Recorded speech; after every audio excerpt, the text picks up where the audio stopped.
Төсвийн тухай хууль нэмэлт өөрчлөлтөөр тухай хуулийн төслийг анзаарч байна. Засгийн газрын бүтэц бүрэлдэхүүн түүнд өөрчлөлт тухай хууль батлагдсантай холбоотойгоор дунд хугацааны төсвийн хүрээнийхээ мэдэгдэлд нэмэлт өөрчлөлт оруулах тухай хуулийн төсөл болон төсвийн тодтголын төслийг боловсруулахад энэ зүйл заасан хэлцүүлэг хамаарахгүй гэж ийм үг байгаад байгаа юм. За хэлцүүлэг юмнуудыг бол одоо тэгээд юу яаж болмоор гэж.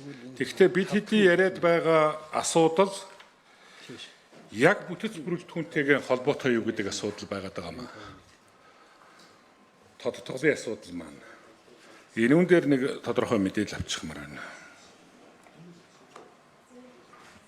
25-ыг. За хэн хариулах юм? Жавхлан сая 4-8-ын микро гээ.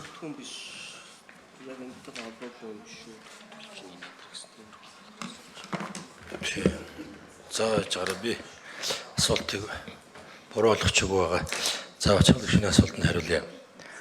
Төсвийн тухай хуулийн 34-ийн 1-р залд байгаа 4 зүйлтэй тодтол үүсэх хуулийн шаардлагууд байгаа. За 34-ийн 1-ийн 3 нь бол дотоод нүүдэлтний 3% хүртэл даалдагдал тооцооллоос одоо эдгэрсэн тохиолдолд гэж байгаа. 34-ийн 1-ийн 4 нь бол төсвийн эрхлэн загч нарын хооронд зохицуулт хийх шаардлага үүссэн бол гэж байгаа. Өөрөөр хэлбэл одоо бидний яриад байгаагаар бол засгийн газрын бүтэц бүрэлдэхүүнд өөрчлөлт орох ийм тохиолдлыг хэлээд байгаа. За тийм учраас одоо дотоодын нүүдэлтний одоо 3% тэмцэх алдагдал хүрсэн гэдгийг эсвэл хүрнэж гэдэг юм уу? Ийм төсөөллөөр бол бид тодтол хийвэл хууль зөрчинө.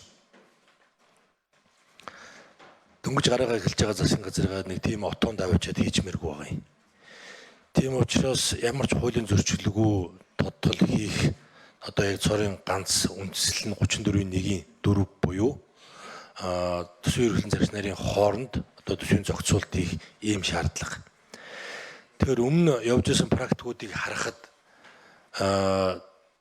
яамдын болон бүтц дотор цэг таслал өөрчлөгдөхөд төсвийн эрхлэн загч нарын одоо хооронд гүйлгээ хийх одоо боломжгүй болж ирж ирсэн ийм тохиолдлууд байгаа.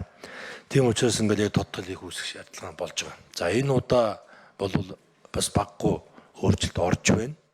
3 одоо яамгүй гэх юм уу одоо сайд нарын хувьд бүтцүүд нь өөрчлөлт ороод яамдууд руугаа шингэж байгаа. За мөн үндэсний хороодууд татан буугдж байгаа. За ийм одоо үндслэлээр тодтол одоо дараа нь хийгдэнэ. За одоо бол эхлээд дарааллын хувьд бол бүтэц бүрэлдэхүүндээ өөрчлөлт ороод за энүүнийхээ үндслээд төсвийн эрхлэн загч нарын хооронд одоо зохицуултыг шаардлага үүссэн учраас төсвийн тодтол өргөн барина гэсэн ийм логик дарааллаар явж байгаа. За хариулт болсон уу? Тодруулах Бачааргал гишүүний микро. Хүрээний мэдэгдэл ер нь хэрэг байгаа мó бид хэдэд? Төсвийн хүрээний мэдэгдэлдээ өөрчлөлт оруулах асуудал ер нь хэрэг байгаа мó? За 4-8 3 сар гэж юм байна. Та хэлхүүд за дагсан 2 дээр 2 хуулийн дээр ийм зүйлүүд байгаа юм аа. Төсвийн тухай хуулийн дээр нь 14 хоног гэж байгаа. За 14 хоног үнэхээр ингээд одоо самжихгүй болох юм тохиолдлууд гарах юм байна цаашдаа ч гэсэн. Төсвийн хүрээний мэдээлэл дээр төсвийн тогтвортой хуулийн хуулийн дээр болохоор төсвийн хүрээний мэдээлэлд өөрчлөлт орсноос хойш 3 сар одоо төсөв болон төсвийн хүрээг тодтол өргөн барих боломжгүй гэсэн ийм хуулийн хязгаарлалтууд юм. Яг уу эндгээр өөрчлөлтүүдийг орж байх үеийн нөхцөл байдал үзэл баримтлалыг бол бүгдээрээ сайн ойлгож байгаа.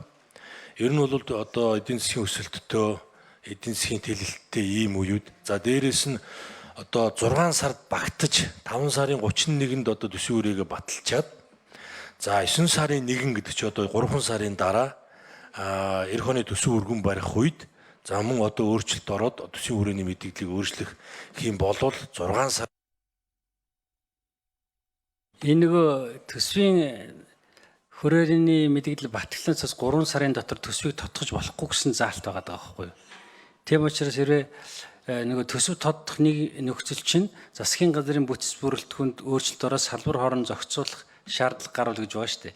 Тэгэхээр тэр асуудал нь болохгүй болчиход байгаа учраас энэ өөрчлөлтийг хийгээд байгаа юм билээ шүү дээ.